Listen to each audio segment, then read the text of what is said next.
एक बार फिर टाको डिस्कस हो रहा है, यानी ट्रम्प ऑलवेज चिकन्स आउट। लेकिन अब की बार इसमें जो थेरीज गर्दिश कर रही हैं वो ये कि हमारे फील्ड मार्शल उनकी जानिब से किरदार अदा किया गया कि वो जो धमकियां आ रही हैं अमेरिका की तरफ से उनको किसी तरह से डिफ्लेक्ट किया जाए, रोका जाए। दूसरी तरफ से सऊदी वली अहद मोहम्मद बिन सलमान, उनको जो सेकंड वर्ल्ड वॉर जैसे अटैक्स की धमकी ईरान की तरफ से आ रही थी, तो गल्फ में वॉर फैलने का खदशा था।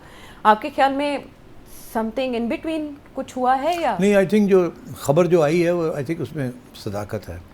वो ये कि ईरान ने इशारा नहीं, डिटेल्स दे दिए हैं गल्फ़ कंट्रीज़ को कि अगर हमारे पे अमेरिका ने अटैक किया तो हम आप लोगों के ऊपर ये ठिकाने जो हैं उसको हम टारगेट करेंगे। Actually they given those away कि ये लिस्ट है हमारी, इनके ऊपर हम उड़ा देंगे। तो फिर उसके बाद रब्ता हुआ, तो उसके बाद गल्फ़ कंट्रीज़ की सॉरी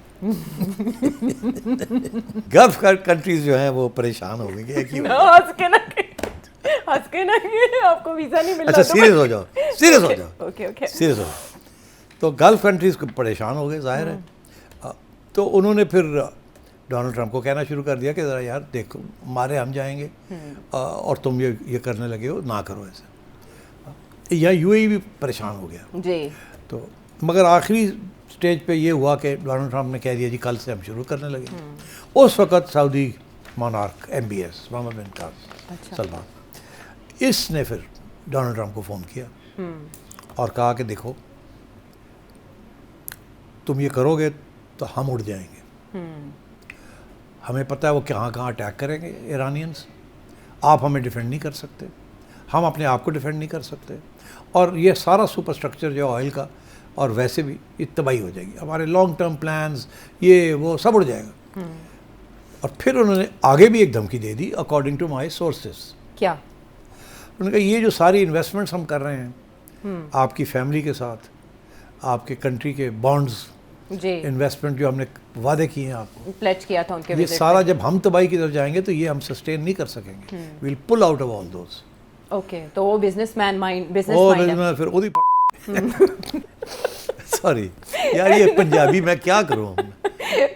अच्छा तो अच्छा जब ये बात आई यहाँ तो फिर उसने कहा अच्छा चलो आप लोग, मैं फिर हॉल्ट कर लेता हूँ। बट इससे उनका इंप्रेशन क्या आया? देखिए उनका क्या इंप्रेशन है, 5 दफ़ा उन्होंने अनाउंस किया है कि मैं वीकेंड पे उड़ा दूंगा, एनाइलेट कर दूंगा। अप्रैल मार्च में किया था, फिर भाग गए आखिरी वक्त। अप्रैल में किया, फिर भाग गए आखिरी वक्त। मई में नहीं किया, जून में किया, जुलाई में किया, ये अगस्त में कर दिया, जुलाई अगस्त। It's the 5th time is chicken out. अच्छा वजह क्या चिकन आउट की? वो पता, सबको पता है इस बात का कि इनके पास सब हथियार ही नहीं रहे, इनके पास स्पेयर्स ही नहीं रहे, इनके पास बेसिस नहीं रहे, कहाँ से आएंगे, कहाँ जाएंगे, क्या डिस्ट्रॉय करेंगे, कितने इनके पास है। और अभी ये खबरें आ रही हैं कि आर्मी वाले, अमेरिकन आर्मी मिलिट्री वाले इनको कह रहे हैं कि हमारे में हिम्मत नहीं है कि हम ये इतनी बड़ी लॉन्च करें कुछ, उसके बाद हमारे पास कुछ नहीं रहेगा, और ईरान का जिन्होंने कुछ भी नहीं कर सकते, वो तैयार है इसके लिए, और जो बाकी नुकसान होगा वो आप देख लें। तो इसकी अपनी मिलिट्री जो है इज़ नॉट ऑन बोर्ड, इनके जो सारे एलाइज हैं गल्फ में they are not on board, वो सारे यही कह रहे हैं कि डील करो डील करो। तो इसीलिए यह 5वीं दफ़ा फिर तैयार हो गया डील करने के लिए। अब ये कल के प्रोग्राम में मैंने कहा था आपसे कि ये वक्त है ईरान के लिए कि MOU जो है उसके अंदर जो थोड़ी बहुत एडजस्टमेंट्स करनी है वो कर लें, डोनाल्ड ट्रंप को मौका दें पीछे हटने का। उसके ऊपर बड़ा प्रेशर है from Israel and APEC and that lobby कि आप जाओ अब एक दफ़ा फिर करो, हल्ला बोल दो, ठीक। हालांकि उसकी military is not on board, उसकी पार्टी जो है वो ऐसे हुई हुई है, हाँ, और उसकी रेटिंग गिरती जा रही है और उसके स्टॉक पाइल ऑफ वेपन्स गिरते जा रहे हैं। सो उसको मौका दो निकलने का यहाँ से। मगर ईरान ने भी तो हार्ड लाइन ले ली है ना। अब ईरान ने भी तो यही मतलब है कि इस वक्त बड़ी सख्त हार्ड लाइन ली हुई है। वो तो ऐसे लगता है कि अब उल्टा हो गया, ईरान कह रहा है हम तुम पे हमला करने जा रहे हैं, हम तुम्हें ये कर देंगे, हम तुम्हें ये कर देंगे। डोनाल्ड ट्रंप ने ईरान को क्या धमकी दे रही है, ईरान धमकियां दे रहा है सबको, और प्रैक्टिकल उसे और वो धमकी उसने अमेरिका को क्या देनी है, उसने तो गल्फ वालों को देनी है और थोड़ी बहुत इसराइल को देनी है। तो आई थिंक ये इशू चल रहा है इस वक्त। मेरा अपना ये मौक़िफ़ है कि ईरान को थोड़ा सा समझ तो आ गई सबको अब कि ईरान जीत गया, जी, तो लचक दिखानी चाहिए। आप उसको थोड़ी सी शर्मिंदा तो ना होने दें, फेस थोड़ा सेविंग फेस सेविंग दे देना उसको, ताकि वो पीछे हटे। और ये जो है आप जो चाहते हैं, आप गल्फ़ के साथ मिलके, इन ममालिक के साथ मिलके तो तय कर ले कि आगे क्या होना है और कैसे होना है। इसको ख़त्म करें इस चीज़ को। लेकिन ऐसा लगता है ईरान नाको चने चबवाने का इरादा रखता है, क्योंकि स्ट्रेट ऑफ हॉर्मुज़ पे जो ओमानी प्रपोजल दिया गया था, ईरान ने उसको भी रिजेक्ट कर दिया। इस वक्त ईरान मानने के मूड में नहीं है ना, मगर वो इसलिए ना, बिकॉज जो ये लोग जो क्या प्रपोजल्स दे रहे हैं, ये दो किस्म के प्रपोजल्स दे रहे हैं। एक तो ये कि उधर आपका इधर हमारा जी, इधर से हम जाने देंगे जहाज़ों को, वो कहता है ना ना ना, सारा साढ़ा मिल के कर लांगे, मगर ये आप कंट्रोल नहीं करेंगे, कंट्रोल हम करेंगे। दूसरा बड़ा इंपॉर्टेंट चीज़ है, क्या ईरान देख रहा है कि ये मिल के एंटी ईरान अलायंस कहीं ना कहीं बना रहे हैं जी। वो सऊदी अरेबिया लीड कर रहा है, और तुर्की है उसमें, तुर्की सारे ये है, पाकिस्तान भी है, यूएई भी है, कुवैत भी है। ईरान ये बात को पसंद नहीं करता। वो समझता है कि दिस इज़ एक नया फ्रंट मेरे ख़िलाफ़ होने जा रहा है। अच्छा, अब ये ज़रूरी नहीं है कि ईरान के ख़िलाफ़ हो। उसकी वजह यह है कि ये लोग समझते हैं कि अगर ईरान के साथ कोई डील हो जाती है तो फिर हमारी जो हॉर्मुज़ में भी आन जान रहेगी, मगर हम पाइपलाइंस भी बना लेंगे। अच्छा, रेड सी तक पाइपलाइन बन जाएगी, फुजैरा जो है उसके साथ साथ यूएई की एक और पाइपलाइन बन जाएगी आउटसाइड द गल्फ। ईरान नहीं चाहता कि ये हो। अच्छा, और ये इन लोगों ने ऑलरेडी फैसला कर लिया है कि फ्यूचर के लिए आज ही से प्लान बनाने शुरू कर दो कि सारे का सारा तेल हमारा हॉर्मुज़ से ना जाए, इधर से चला जाए, इधर से चला जाए। उसके लिए नई पाइपलाइंस बना लें। 7 अल्टरनेट पाइपलाइंस के 7 अल्टरनेट, शाबाश। तो ईरान डजंट लाइक दैट। अच्छा, क्योंकि दैट मीन्स कि ये आज़ाद होना चाहते हैं इस ग्रिप से। हाँ, स्ट्रेट ऑफ हॉर्मुज़ से आज़ाद हो जाएंगे, मादूम हो जाएगा उसके ऊपर। तो ईरान ने फिर इसीलिए हूथीज़ को एक्टिवेट कर दिया कि ये पाइपलाइंस अगर बन भी जाती हैं तो निकलेगी कहाँ। मोस्टली इस पाइपलाइंस जो हैं ये जाएंगी बबल मंदब, रेड सी की तरफ जाएंगी। तो ईरान कहता है इसीलिए हूथीज़ को उसने टाइट टफ करके रखना है, और इसीलिए अब ये शायद एक एजेंडा भी बन रहा है किसी तरीके के साथ हूथीज़ को न्यूट्रलाइज किया जाए जी। तो ये भी एक नई कॉन्फ्लिक्ट बन सकती है। अभी जिसके अंदर एक तो प्रॉब्लम है between UAE and Saudi Arabia, दूसरा बन गया between gulf states led by Saudi Arabia and Houthis और अमेरिकन्स ऑन वन साइड। तो ये भी एक इश्यूज चल रहे हैं, क्योंकि ईरान अब सेटिस्फाइड नहीं है हॉर्मुज़ को कंट्रोल करने में। ईरान कहता है बम्बल मतलब उसको भी हम कंट्रोल करेंगे, बिकॉज अगर आप निकलने की कोशिश करेंगे तो जो हमारा जो सारा फॉरवर्ड एजेंडा है वो आप डाइल्यूट कर रहे हैं, उसको आप नाकाम कर रहे हैं, तो वो तो हम होने नहीं देंगे। सो आई थिंक ये इश्यूज अब आगे जाके आएंगे, and Iran and the Gulf states will have to sit down and do this.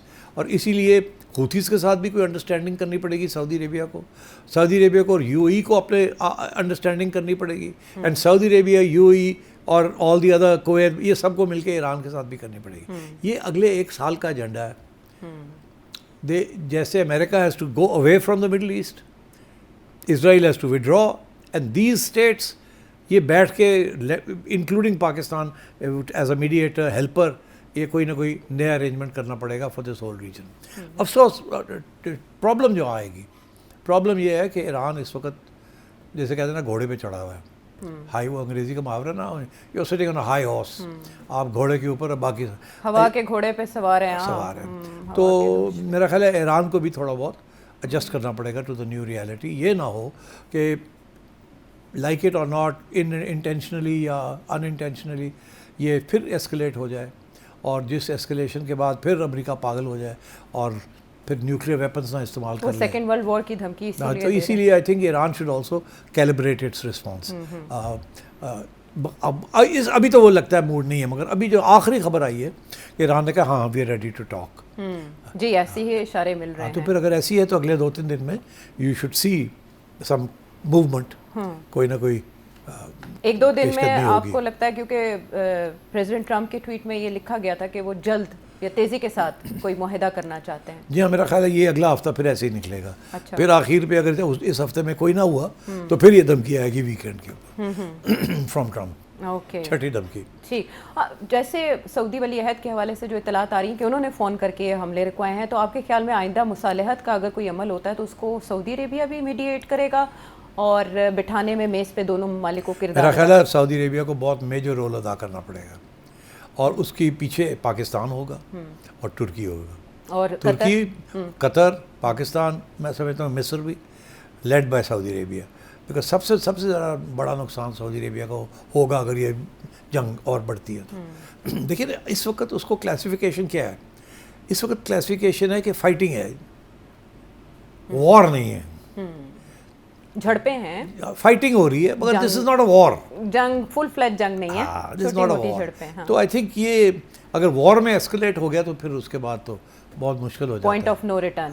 So I think Saudis ने आखिरी वक्त पे अच्छा इनिशिएटिव लिया है और लोग इसकी तारीफ़ कर रहे हैं कि सऊदीज़ ने भी अब खड़े होकर कह दिया ट्रंप को, जस्ट अ मिनट, आप लोग ये कर रहे हैं हमें पूछे बगैर, और तबाही से सारी हमारी होने जा रही है, we are ready to talk to Iran whether you like it और नॉट, पीछे हटे आप, ना करें ऐसे। सऊदीज़ को भी समझ आ गई है कि ये इतनी टर्मोइल हो जाएगी इसमें, तो ये जो सारी अरब रेजीम्स हैं ये बड़े ख़तरे में आ जाएंगी, ये इनकी यहाँ की आवाम जो है is very volatile, so I think they are all concerned. तो what about Gaza peace port?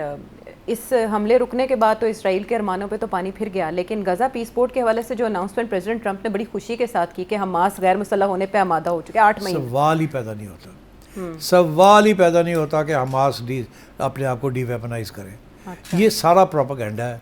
जैसे पहले सऊदी अरेबिया के साथ मुआहदा करता है कि जी आपको न्यूक्लियर टेक्नोलॉजी और इजाज़त दे देंगे, साथ ही 2 दिन के बाद कहता है पहले अब्राहम अकॉर्ड साइन करो, ठीक है ना, दिस इज़ ऑल ड्रामा। ये बिल्कुल अब ट्रंप की हर बात जो है ना उसको यकीन ही नहीं किसी को आना चाहिए, हर बात जो है वो टाको हुई है, ठीक है, और इसलिए आई थिंक इस वक्त जो सुनने वाली बात है वो सऊदी अरेबिया से क्या बात आ रही है, यूएई से क्या बात आ रही है, ईरान से क्या बात आ रही है, these are the 3 critical states okay. in the region.